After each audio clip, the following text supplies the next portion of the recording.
Samtang ginbusisi naman ni Senator Judge Reza Hontiveros si former COA Attorney Roderick Wamel angod sa ginaligara kakulang sa ebidensya sa kadalagan sa intelligence operations sang Office of the Vice President sa pihak sa dako nga kantidad sang kwarta nga ginbuyan bilang rewards.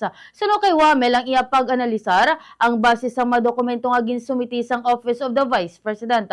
Sang ginpamangkot man ni Hontiveros kung ano ang ginapakita sang kakulang sang pamatuod sa evidence of success sa pihak sa madamong agin panagtag nga rewards. Si Wamel nagsiling naman nga ang Office of the Vice President wala nagsunod sa gintala ng kinahanglanon sa Joint Circular nga ginaligar bangod man sa kakulang sa evidence of success. Ang Commission on Audit o COA hindi man makasiguro kung ang rewards ginhatagid man sa mga lehitimo nga mga informant. Yari bala pamatian ta anangin kabahin sang payag ni Senator Judge Reza Hontiveros kag former COA Auditor Attorney Roderick Wamel. So to clarify further and confirm, hindi nagbigay ng evidence of success si Vice Presidente, pero lumabas ang pera at marami ang nakatanggap ng reward. Tama Based po? on the documents po, Your Honor. Yes po. Yes, based on the documents. Now, based on your experience po, karanasan nyo bilang auditor, ano pang pinahihiwatig nito?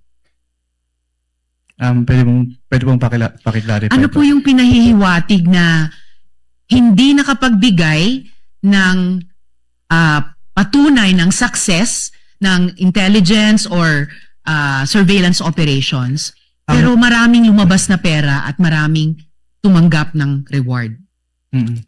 Ang ibig sabihin po niyan ay hindi po nag-comply yung OBP po dun sa requirements ng Joint Circular.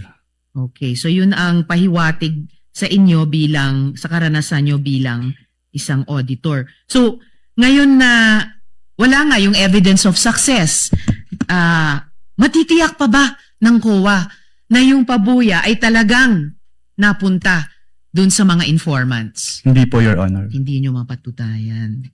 O sige, pumunta naman tayo dun sa gamot.